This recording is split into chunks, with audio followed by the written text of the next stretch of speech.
जादुई गुलाब का फूल। रमेश और रजनी एक खुशहाल जीवन जी रहे थे। रमेश मजदूरी करता था। दोनों का एक छोटा सा घर था। रजनी घर को बड़े प्यार से सजा कर रखती थी। मैं काम पर जा रहा हूँ, शाम तक आ जाऊंगा। ठीक है, जल्दी ही आ जाना। रमेश अपने काम पर चला जाता है और रजनी अपने कामों में लग जाती है। और रजनी को अपने बगीचे से बहुत प्यार था। उसने अपने बगीचे में तरह तरह के फूल और फलों के पेड़ लगा रखे थे। रजनी बगीचे का बहुत अच्छे से ख्याल रखती थी। एक दिन राजू दौड़ते हुए बगीचे में आता है। क्यों राजू, भागे भागे क्यों आ रहे हो? रमेश काका जा रहे थे, उनका एक्सीडेंट हो गया, उन्हें बहुत चोट आई है। मुझे लेकर चलो वहाँ। राजू रजनी को लेकर रमेश के पास जाता है। रमेश को गहरी चोट आई होती है। ये क्या हो गया आपको? रजनी, अब तुम्हें ही हिम्मत रखनी होगी। डॉक्टर ने कहा है मैं अब इस पलंग से कभी नहीं उठ पाऊंगा।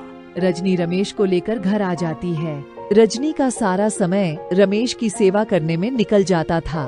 उसके बचाए सारे पैसे भी खत्म हो जाते हैं। वह अपने गहने और गैर जरूरी बर्तन बेचकर रमेश की दवाइयों का इंतजाम करती है। रजनी, मैं तुम पर अब बोझ बन गया हूँ। अरे नहीं नहीं, आप चिंता मत कीजिए, ये सब ठीक हो जाएगा।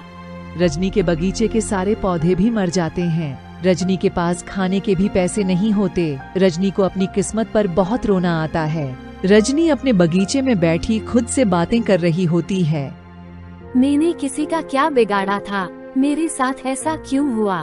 2 दिन से घर में खाने को एक दाना भी नहीं है। अब मैं कहाँ से पैसे लेकर आऊँ? तभी रजनी के कुछ आंसू एक सूखे हुए पौधे पर गिरते हैं। तब वह पौधा चमकने लगता है और उसमें रोशनी आने लगती है। तभी रमेश रजनी को आवाज लगाता है। रमेश की आवाज सुनकर रजनी अंदर चली जाती है। तभी वह पौधा बहुत ही खूबसूरत सुनहरे रंग के फूल में बदल जाता है। रजनी जब वापस आती है, वह फूल को देखकर हैरान हो जाती है। तभी फूल से आवाज आने लगती है। मैं एक जादुई गुलाब का पौधा हूँ। कई सालों से तुम्हारे इस बगीचे में लगा हुआ था। तुम मेरी बहुत अच्छी तरह से देखभाल करती थी, लेकिन कुछ दिनों से तुम्हारे घर की हालत देखकर मुझे बहुत बुरा लग रहा था। लेकिन मेरी उम्र हो चुकी थी, मैं मर गया था। लेकिन आज जब तुम्हारे आंसू मेरे ऊपर गिरे तो मुझ में जान आ गई, और अब मैं तुम्हारे हर एक दुख को दूर कर दूंगा। मेरा एक फूल ले जाओ और अपने पति के सर पर रख दो, फिर उसका जादू देखना। फिर रजनी एक फूल को लेकर रमेश के पास जाती है और रमेश के सर पर फूल रखते ही रमेश बिल्कुल ठीक हो जाता है। अरे ये कैसे किया तुमने? ये सब जादुई गुलाब के फूल का कमाल है। क्या कहा? जादुई गुलाब का फूल? हाँ, जादुई गुलाब का फूल। रजनी सारा किस्सा रमेश को बताती है। अरे ये तो कमाल ही हो गया। हम इस जादुई फूल की मदद से अपनी सारी परेशानी दूर कर सकते हैं।